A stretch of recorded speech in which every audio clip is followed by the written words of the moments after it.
Hi friends, welcome back to எம் drama glimpse. நேத்து நம்ம பார்த்த டிராமாவோட பேலன்ஸ் கதையை தான் இந்த வீடியோல பார்க்க போறோம். இதுக்கு முந்தின இருக்க பார்ட்ஸ் பார்க்காதவங்க டிஸ்கிரிப்ஷன்ல லிங்க் கொடுக்குறேன், மறக்காம பார்த்துக்கோங்க. ஸோ வாங்க இப்போ பார்ட் 7க்குள்ள போகலாம். நேத்து நம்ம ஹீரோ நம்ம ஜியானையும் சாங்கையும் நினைச்சு வேகமா கார் ஓட்டுவாரா. அதுக்கடுத்து அப்படியே அவங்க 2 பேர்த்தையும் காரை விட்டு இறங்க சொல்லுவாங்க. மித்த ஃப்ரெண்ட்ஸ்லாம் என்னாச்சுடா ஏன் அப்படின்னு சொல்லி கேட்பாங்க. எனக்கு கடுப்பா இருக்குடா அப்படிங்கிற மாதிரி நம்ம ஹீரோ சொல்லுவாரு. அதுக்கு உடனே ஜியான் சொல்லுவான், எனக்கு புரியுதுடா நீ ஏன் கடுப்பா இருக்க அப்படின்ட்டு. இதை கேட்டோடனே நம்ம ஹீரோக்கு ஒரு மாதிரி ஆயிரும். ஐயோ என்ன சொல்ல போறோம் அப்படின்னு. ஏன் அப்படி கடுப்பா இருக்கேன் சொல்லு பாப்போம் அப்படிம்பாரு. நானும் சாங்கும் உன்னை ஏமாத்திட்டோம், எங்க விஷயம் எல்லாமே உனக்கு தெரியும், ஆனா நாங்க யாரை லவ் பண்றோங்கிறது மட்டும் உன்ட்ட சொல்லாமே நாங்க மறைச்சிட்டோம் அப்படிம்பாரா. உடனே நம்ம ஹீரோ யோசிப்பாரு, ஓ ஒருவேளை அதனாலதான் நம்ம கோவமா இருக்கோம், நம்மளுக்கு சாங் மேல இன்ட்ரெஸ்ட்லாம் கிடையாது, இப்படி இவங்க 2 பேரும் நம்மளை ஏமாத்துறதுனாலதான் நம்ம கடுப்பா இருக்கோம், ஓகே ஓகே அப்படின்னு அவரே மனசுக்குள்ள நினைச்சுக்கிட்டு, ஆமா அதனாலதான் நான் டென்ஷனா இருக்கேன் அப்படின்னு வெளியே சொல்லிடுவாரு. உடனே ஆமாண்டா நீங்க பண்ணவும் தப்பு தான், இடிச்சுட்டு உட்காராம தளத்திலே உட்காருங்கடா அப்படின்னு சொல்லி நம்ம ஹீரோவை சமாதானப்படுத்தி அந்த இடத்துல இருந்து கிளம்பிடுவாங்க. அப்படியே அடுத்த நாள் நம்ம ஹீரோ வந்து அவங்க அப்பாவோட காரை அவர்கிட்டயே கொடுக்கறதுக்காக போவாரு. அங்க போய் காலிங் பெல் அடிச்சா யாரும் கதவை திறக்க மாட்டாங்க. நம்ம ஹீரோ அந்த டோர்பெல் கேமரா வழியா நான் தான் வந்திருக்கேன் கதவை திறங்க அப்படிங்கிற மாதிரி சொல்லுவாரு. பின்னாடி இருந்த ஒரு வாய்ஸ் வரும். என்னன்னு பார்த்தா அவங்க அப்பா பின்னாடி தான் இருப்பாரு. உடனே மாதிரி தீஃபெல்லாம் வீட்டுக்குள்ள விடக்கூடாதுன்னு சொல்லி நான் தான் மேட்ஸ் கிட்ட சொன்னேன் அப்படிம்பாரு. நம்ம ஹீரோக்கு ஒரு மாதிரி ஆயிரும். இருந்தாலும் பரவாயில்லன்னு சொல்லி இந்தாங்கப்பா கார் சாவி, ஒரு ஸ்கிராச் கூட ஆகல அப்படின்னு சொல்லி வந்து கொடுப்பாரு. அப்படியே அவங்க அப்பா கிட்ட சாரின்னு கேட்பாரு. உடனே அவங்க ஸ்டெப் மதர் அவ்வளவுதானா அப்படிங்கிற மாதிரி சொல்லுவாங்க. உடனே நம்ம ஹீரோவும் ரோட்ல படுத்துக்குவாரு. அப்படியே படுத்துட்டு என்ன அடிங்கப்பா, உங்களுக்கு எவ்வளவு தோணுதோ என்ன அடிங்கப்பா அப்படிம்பாரு. அவங்க அப்பாவும் லைட்டா ஒரு கிக் ஒன்று கொடுப்பாரு. நம்ம ஹீரோவா அப்படியே ஓவர் ஆக்டிங், அப்படியே உருண்டு போய் விழுந்துட்டு ஐயோ என் கை வலிக்குதே அப்படிங்கிற மாதிரி ஒரு நாடகத்தை ஒன்று போடுவாரு. அடுத்து அவங்க அப்பா திட்டுவாரு, உன் பாக்கெட் மணியெல்லாம் நான் கட் பண்றேன்டா அப்படிம்பாரு. அப்போதான் நீ திருந்துவ அப்படிம்பாரு. அதுக்கு அவங்க ஸ்டெப் மதர் பக்கத்துல இருந்துகிட்டு அவங்க ஃப்ரெண்ட்ஷிப் எல்லாம் கட் பண்ண சொல்லுங்க, அவன் ஃப்ரெண்ட்ஸ் கேங்கே சரியில்லை அப்படிம்பாங்க. உடனே அவங்க அப்பாவும் ஆமா உன் ஃப்ரெண்ட்ஸ் எல்லாம் பாரு, ஒருத்தன் வெறும் ஷார்ட்ஸோட ரோட்ல ஓடிக்கிட்டு இருக்கான், இன்னொருத்தி அவங்க அப்பா இறந்து 1 வருஷம் ஆகுது அது கூட தெரியாம கிரேசியா சுத்திக்கிட்டு இருக்கா. இதுல ஜியான் சொல்லவே தேவையில்ல, அவங்க அப்பா நேத்து கூட வந்து 10 மில்லியன் வான் கடன் வேணும்னு சொல்லி கேட்கறான், அவன் ஏற்கனவே வாங்கின கடனை இன்னும் அடைக்கல அப்படின்னு சொல்லி அவங்க அப்பா கத்திக்கிட்டு இருப்பாரு. உடனே நம்ம ஹீரோ ஏன்பா அவர் உங்க ஃப்ரெண்டு தான், நீங்க கொடுத்தா என்ன அப்படின்னு சொல்லி கேட்பாரு. அவன் என் ஃப்ரெண்டுங்கிறனாலதான் அந்த கடையை நான் முதல் அவனுக்கு ஃப்ரீயா கொடுத்தேன் பிசினஸ்க்கு, அவன் ஏற்கனவே பணம் கேட்டப்ப எதையும் யோசிக்காம கொடுத்தேன், இப்ப என்னன்னா திரும்பி வந்து பணம் கேட்கறான் அப்படிங்கிற மாதிரி அவங்க அப்பா சொல்லிக்கிட்டு இருப்பாங்க.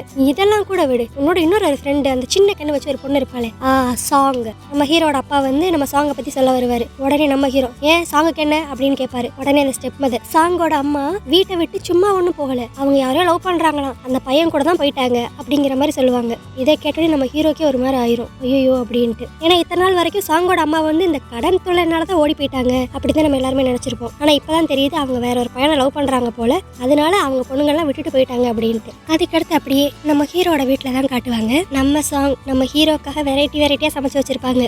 நம்ம ஹீரோ அப்படி ஆசையா சாப்பிடுவாரு. அவர் ஒவ்வொரு டிஷ்லயும் ஒவ்வொரு ஸ்பூன் வாய் எடுத்து வைக்கிறப்ப அவர் ஃபேஸ் எக்ஸ்பிரஷனே மாறும். நம்ம சாங்கா பக்கத்துல உட்காந்துக்கிட்டு சாரி சோயா சாஸ் இல்ல அதனால நான் உப்பு மட்டும் போட்டேன். அடுத்து நம்ம ஹீரோ இன்னொரு டிஷ் ட்ரை பண்ணுவாரு. அதுல குக்கிங் ஒயின் ஆட் பண்ணணும், ஆனா நம்ம வீட்டுல அது இல்ல அதனால அட்ஜஸ்ட் பண்ணிக்கோ அப்படிம்பாங்க. சரின்னு சொல்லி இன்னொரு ஒரு டிஷ்ஷை ட்ரை பண்ணுவாரு. அதை ட்ரை பண்றப்ப நம்ம சாங் கார்லிக் இல்ல அதனால சும்மா சமைச்சிருக்கேன் அப்படிம்பாங்க. நம்ம ஹீரோ ஆனால் சிரிச்சு எல்லாத்தையும் சாப்பிட்டுருவாரு. ஏன்னா நம்ம ஹீரோ வந்து அதுல டேஸ்ட் பார்த்திருக்க மாட்டாரு, நம்ம சாங்கோட கேரை தான் அவர் பார்த்திருப்பாரு. உடனே நம்ம சாங் உங்க அம்மா சமையல் அளவுக்கு இல்லைனாலும் பரவாயில்லாம இருக்கும் அப்படிம்பாங்க. அதுக்கு நம்ம ஹீரோ எனக்கு எங்க அம்மா சமையல் இனி மறந்தே போயிரும், இந்த அளவுக்கு இருக்கு சூப்பர் அப்படின்றவாரு. அப்போதான் நம்ம ஹீரோ நம்ம சாங்கு கிட்ட கேட்பாரு, நீ அடுத்து உங்க அம்மா கால் பண்ணியா அப்படின்ட்டு. நம்ம ஹீரோயின் சொல்லுவாங்க, இல்ல எங்க அம்மாவை கான்டாக்ட் பண்ணவே முடியல, எங்க அம்மா நல்லா இருக்காங்களா ஒழுங்கா சாப்பிட்டாங்களான்னு கூட தெரியல அப்படின்னு சொல்லி நம்ம சாங் கவலைப்படுவாங்க. அடுத்து நம்ம மூவி கிளப்ல தான் காட்டுவாங்க. நம்ம கிரஷுக்கு நம்ம ஹீரோ ஒரு இன்விடேஷன் மாதிரி ஒன்று வச்சிருப்பாரு அழகா. அதை வந்து அவங்க ஃப்ரெண்ட்ஸும் பார்த்து ஓப்பன் பண்ணு என்னன்னு ஓப்பன் பண்ணு அப்படின்னு சொல்லி ஆர்வமா கேட்பாங்க. அதுக்கு உடனே நம்ம கிரஷ் நான் எதுக்கு இது உங்க முன்னாடி ஓப்பன் பண்ணணும் அப்படின்ட்டு அதை வெளியே எடுத்துட்டு போயிருவாங்க.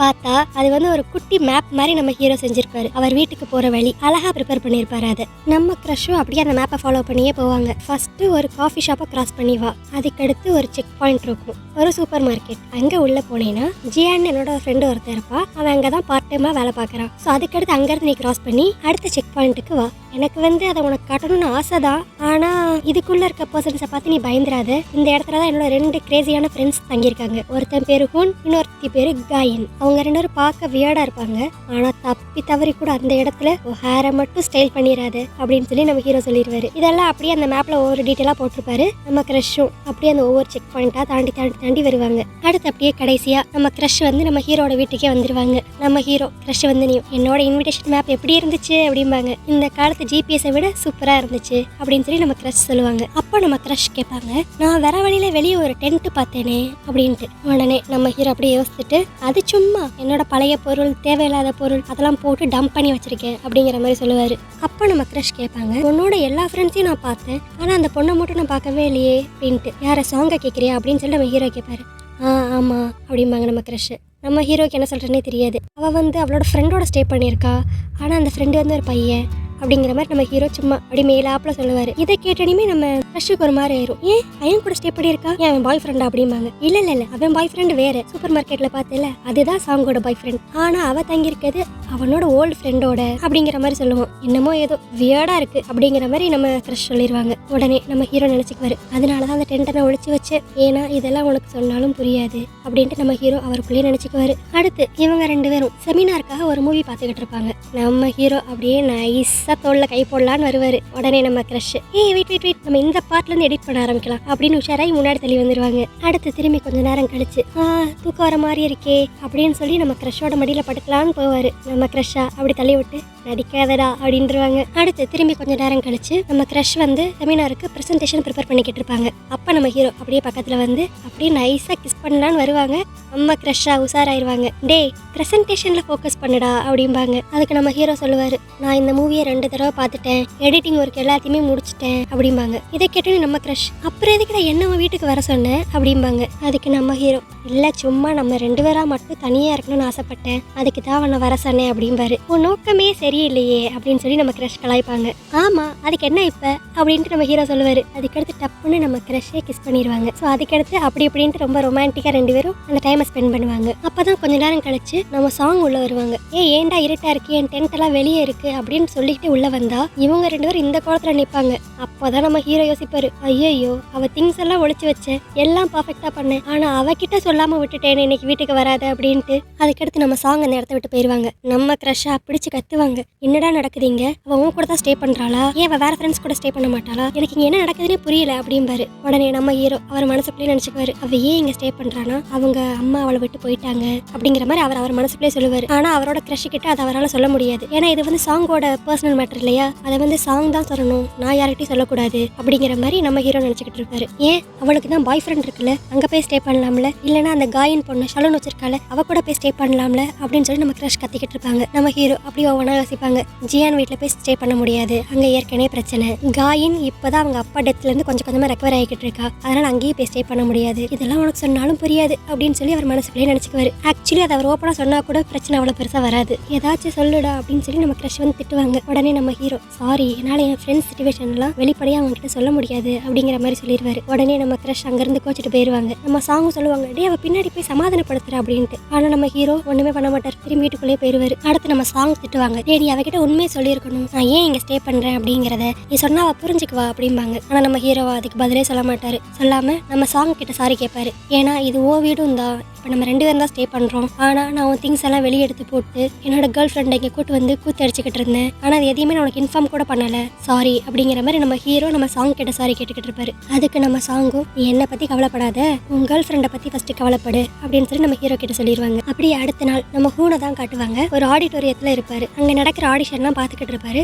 அப்போ அங்கே இருக்கிறவங்க கூப்பிட்டு கேட்பாங்க, நீ யாருன்ட்டு. நான் ஹூன் சாய், என்னோட நம்பர் வந்து 15 அப்படிம்பாரு. இன்னைக்கு நம்பர் 10 வரைக்கும் தானே நாங்கள் ஆடிஷன் பண்ணுறோம் அப்படின்னு சொல்லி அவங்க சொல்லுவாங்க. இல்லை டோர் ஓப்பன்ல இருந்துச்சு, அதான் மித்தவங்க பண்றதையும் பார்க்கலாம் அப்படின்னு சொல்லி உள்ள வந்தேன் அப்படின்னு சொல்லி நம்ம ஹூன் சொல்லுவாரு. ஸோ அங்க இருந்த ஜட்ஜஸுமே, ஓ உன்னோட பேர் ஹூன் சாயா, ஓகே நாளைக்கு ஆடிஷன் ஒன்று பார்க்கலாம் அப்படிங்கிற மாதிரி சொல்லிடுவாங்க. நல்லா பண்ணு அப்படிங்கிற மாதிரி சேர்த்து சொல்லுவாங்களா. இதை கேட்டு நம்ம ஹூனுக்கு ஒரு ஹாப்பி. அடுத்து நம்ம ஹூன் அப்படியே வெளியே வெயிட் பண்ணிக்கிட்டு இருப்பாரு. அப்ப காயின் ஷாப்பிங்லாம் முடிச்சுட்டு வேகமா வருவாங்க. வந்தவங்க அப்படியே நம்ம ஹூன் பின்னாடி போய் ஒளிஞ்சுக்கிட்டு, என்ன அந்த லேடி ரொம்ப நேரமா ஃபாலோ பண்ணிக்கிட்டே இருக்காங்க அப்படிம்பாங்க. என்னன்னு பார்த்தா ஒரு லேடி வந்து, உங்களுக்கு மாடலிங்லாம் ஆசை இருக்கா, அப்படி ஆசை இருந்தா இந்த நம்பருக்கு கான்டாக்ட் பண்ணுங்க, உங்க அப்பியரன்ஸ்லாம் வச்சு பாக்குறப்ப நீங்க மாடல் ஆகிறதுக்கு பர்ஃபெக்ட் சான்சஸ் இருக்கு அப்படிம்பாங்க. அடுத்து இந்த நியூஸை நம்ம காயின் வந்து குரூப்ல போட்டுருவாங்க. எல்லா ஃப்ரெண்ட்ஸும் ஃபைட்டிங் சூப்பர், ஒரு ட்ரை ஒன்று கூட அப்படிங்கிற மாதிரி சப்போர்ட் பண்ணுவாங்க. அடுத்து அப்படியே இந்த பக்கம் காலேஜ்ல நம்ம க்ரஷ் நம்ம ஹீரோக்காக ஒரு சாக்லேட் ட்ரிங்க் ஒன்று வாங்கி அதில் ஒரு ஹார்ட் ஒட்டி நம்ம ஹீரோட்ட கொடுக்கணும்னு சொல்லி நினைப்பாங்க. ஆனால் ஸ்ட்ரைட்டாக போய் கொடுக்குறதுக்கு அவங்களுக்கு ஒரு மாதிரி இருக்கும். அதனால என்ன பண்ணுவாங்கன்னா நம்ம ஜியான் கிட்ட கொடுப்பாங்க. ஆனால் நம்ம ஜியான் தான் இது வரைக்கும் நம்ம ஹீரோவோட கேர்ள் ஃப்ரெண்டை பார்த்ததே இல்லையா, அதனால அவர், ஐயோ சாரி எனக்கு ஏற்கனவே ஒரு கேர்ள் ஃப்ரெண்ட் இருக்காங்க அப்படிம்பாரு. இதை பார்க்குறப்ப நம்மளுக்கு, உனக்கு ரொம்ப ஆசை தாண்டா வேண்டாம் அப்படிங்கிற மாதிரி தான் இருக்கும். உடனே அந்த கிரஷ் இது உனக்கு இல்ல டேக்கு கொடுத்துரு அப்படின்னு சொல்லிடுவாங்க. நம்ம ஜியானும் போய் டே கிட்ட போய் கொடுப்பாரு. இந்தாடா மச்சான் ஆள் கொடுத்தா அப்படின்ட்டு நம்ம ஹீரோக்கு ஒரே ஹாப்பி ஆயிரும். அப்படியே அன்னைக்கு ஈவினிங் நம்ம ஹீரோ அவரோட கிரஷுக்காக வெயிட் பண்ணிக்கிட்டு இருப்பாரு. கிரஷ் வந்தனே அப்படியே அந்த பாட்டில் அப்படியே காட்டுவாரு. நம்ம கிரஷ் அப்படி ஒண்ணுமே தெரியாத மாதிரி இந்த மாதிரி ரெட் ஹாட் ஒட்டிலாம் நாளா கண்டிப்பா கொடுக்க மாட்டேப்பா சைல்டிஷா அப்படின்னு பிஹேவ் பண்ணிக்குவாங்க. நம்ம ஹீரோ அப்படியே ஒரு மாதிரி பாப்பாரு. ஓகே நேற்று நடந்ததுக்கு நீ சாரி சொல்லி ரீசன் சொன்னேன்னா இது நான் தான் கொடுத்தேன்னு ஒத்துக்குவேன் அப்படின்னு சொல்லி நம்ம கிரஷ் சொல்லுவாங்களா. நம்ம ஹீரோ அப்படி தயங்கிக்கிட்டே ஆரம்பிப்பாரு நேத்து அப்படின்ட்டு. அப்படி அந்த இடத்துல நம்மளை கட் பண்ணி இன்னைக்கு காலையில நடந்ததான் காட்டுவாங்க. என்னன்னா நம்ம சாங்கு போய் அந்த கிரஷ் கிட்டேயே நேரா இன்னைக்கு காலையில நடந்தது எல்லாத்தையும் சொல்லியிருப்பாங்க. இந்த மாதிரி என் ஃபேமிலி சிச்சுவேஷன் சரியில்லை, எங்க அம்மா எங்களை விட்டுட்டு போயிட்டாங்க, அதனால தான் இப்போ நான் டெம்பரவரியா டே கூட தங்குற மாதிரி இருக்கு. அதே மாதிரி மித்த என்னோட ஃப்ரெண்ட்ஸுக்குமே நிறைய ப்ராப்ளம்ஸ் இருக்கு, அதனால தான் என்னால் அவங்க வீட்டில் போய் ஸ்டே பண்ண முடியல.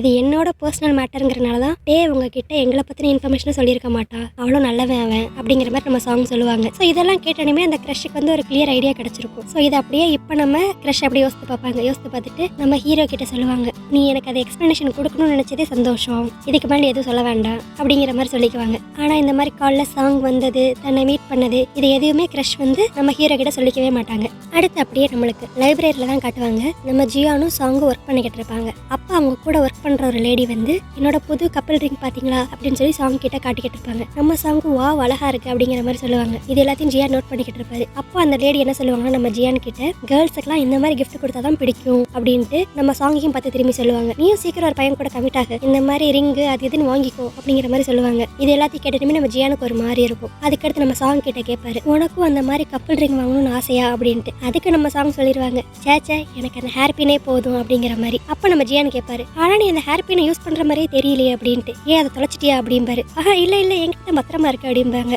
அப்போ நம்ம ஜியான் சொல்லுவாரு, அது அன்னைக்கு கீழே விழுந்துருச்சு, நான் தான் எடுத்து வச்சிருந்தேன் அப்படிம்பாங்க. இதை கேட்டு நம்ம சாங், இது உன்கிட்டயா இருக்கு, இது தெரியாம அன்னைக்கு அதை தேடி மலையில நனைஞ்சு அப்படின்னு வளரிடுவாங்க. நம்ம ஜியான், என்ன நீ அன்னைக்கு கேட்ட வீட்டுக்கு போயிட்டு என்ன சொன்னேன் அப்படிம்பாரு. இல்ல நீ ஃபீல் பண்ணக்கூடாது அப்படி சொன்னேன் அப்படிம்பாரு. நான் மேனேஜர் கிட்ட லைட்டா பெர்மிஷன் வாங்கினா போதும், இதுக்காக நீ மலையில நினைச்சிட்டு இருந்தியா, என்கிட்ட ஒரு வார்த்தை சொல்லியிருக்கலாம்ல அப்படின்னு சொல்லி நம்ம ஜியான் கேட்பாரு. இருக்கட்டும் பரவாயில்ல விடு அப்படின்ட்டுருவாங்க நம்ம சாங். அப்ப நம்ம ஜியான் இன்னொரு கேள்வி கேட்பாரு, ஆனா நீ டேக்கு ஃபோன் பண்ணிருப்பதானே அப்படிம்பாங்க. நம்ம சாங்கும் ஆமாம்பாங்க. உனக்கு என்னை விட அவன் கூட தான் கம்ஃபர்டபுளா இருக்கு அப்படிங்கிற மாதிரி நம்ம ஜியானும் ஃபீல் பண்ணுவாரு. உடனே நம்ம சாங், அப்படிலாம் இல்லை, அன்னைக்கு டேயாலையும் வர முடியல, அவன் கேர்ள் ஃப்ரெண்ட் கூட இருந்தான் அப்படிங்கிற மாதிரி நம்ம சாங் சொல்லுவாங்க. அப்போ அன்னைக்கு நீ நினைஞ்சிட்டே மலையில போனியா அப்படிம்பாரு. இல்ல லைட்டா தான் அப்படிங்கிற மாதிரி நம்ம சாங் சொல்லிடுவாங்க. அப்ப என்ன ஆகும்னா நம்ம சாங்குக்கு அவங்களோட தங்கச்சி கிட்ட இருந்து ஒரு ஃபோன் வரும். அப்படியே இன்னொரு சைடு காலேஜ்ல காட்டுவாங்க. நம்ம ஹீரோவும் அவரோட கிரஷும் அந்த செமினாருக்காக ப்ரொஜெக்டர் வாங்குறதுக்காக இன்னொரு கிளப்புக்கு வந்திருப்பாங்க. இந்த மாதிரி எங்களுக்கு இன்னைக்கு செமினார் இருக்கு, ப்ரொஜெக்டர் வேணும் அப்படின்னு சொல்லி கேட்டுக்கிட்டு இருப்பாங்க. ஸோ அதுக்கு சைன்லாம் போட்டு வாங்குற மாதிரி தான் இருக்கும். ஸோ நம்ம ஹீரோ கரெக்டாக சைன் பண்ண போவாரு. இப்போ அப்படியே நம்மளுக்கு திரும்பி லைப்ரரியில தான் காட்டுவாங்க. நம்ம சாங்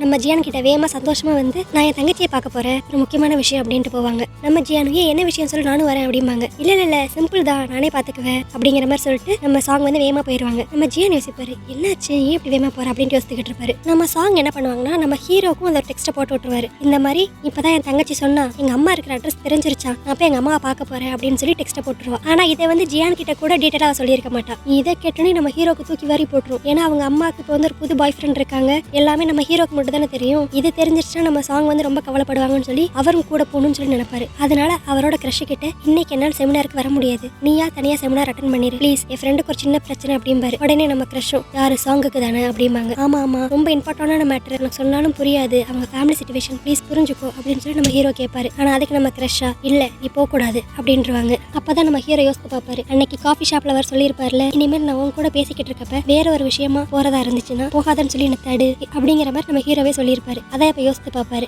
இங்க நம்ம கிரஷா போகாதம்பாங்க. நீ தானே அன்னைக்கு சொன்ன இந்த மாதிரி ஒரு சிச்சுவேஷன் வந்தா உன்னை போக விடக்கூடாது அப்படின்னு சொல்லி நம்ம கிரஷ் சொல்லுவாங்க. ஆனா நம்ம ஹீரோவா, சாரி இன்னைக்கு ஒரு நாள் மட்டும் நான் போயிட்டு வந்து உனக்கு எல்லாமே டீட்டெயிலா எக்ஸ்பிளைன் பண்றேன் அப்படிம்பாரு. அதுக்கு நம்ம கிரஷும், போயிட்டு வந்தாலும் உன்னால எக்ஸ்பிளைன் பண்ண முடியாது, ஏன்னா நீ ஏன் இப்படி பிஹேவ் பண்றேன்னு உனக்கே தெரியல அப்படிம்பாங்க. சரி எதனால நம்ம வந்து பேசிக்கலாம் அப்படின்னு சொல்லிட்டு வேகமா நம்ம ஹீரோ ஓடிடுவாரு. அவர் போறப்பே அப்படி நம்ம கிரஷ் அவங்க மனசுக்குள்ளே நினைச்சுக்குவாங்க, அந்த ரீசன் எனக்கு தெரியும், நீ ஏன் இப்படி நடந்துக்கிறேன்னு, ஏன்னா உனக்கு சாங் ரொம்ப பிடிக்கும், நீ அவளை விரும்புற அப்படின்ட்டு அவங்க நினைச்சுக்குவாங்க. ஸோ இப்படி ஒரு இன்சிடென்ட் நடந்தனால நம்ம கிரஷ் நம்ம ஹீரோ கூட பிரேக்கப் பண்ணிடுவாங்களா. இன்னொரு பக்கம் ஜியான் வேற லைட்டா பொசசிவ் ஆகிற மாதிரி இருக்கு. நம்ம சாங் எதனால டேக் கிட்ட தான் சொல்றாங்க அப்படின்ட்டு. நம்ம ஜியானும் நம்ம சாங்கும் பிரேக்கப் பண்ணிடுவாங்களா, இல்ல ஒன்னாதான் இருப்பாங்களா, இவங்க ஃப்ரெண்ட்ஷிப் கேங்குள்ள இதனால எதுவும் பிரச்சனை வருமா அப்படிங்கிற பேலன்ஸ் கதையை நாளைக்கு வீடியோல நம்ம பார்ப்போம். நாளைக்கு நான் போட போற வீடியோ உங்களுக்கு கரெக்டா நோட்டிஃபை ஆகணும்னா மறக்காம சப்ஸ்கிரைப் பண்ணிருங்க. அப்பதான் நான் போடுற வீடியோஸ் எல்லாம் உங்களுக்கு கரெக்டா நோட்டிஃபை ஆகும். ஓகே கைஸ், நாளைக்கு வீடியோல உங்களை பார்க்கறேன். பை.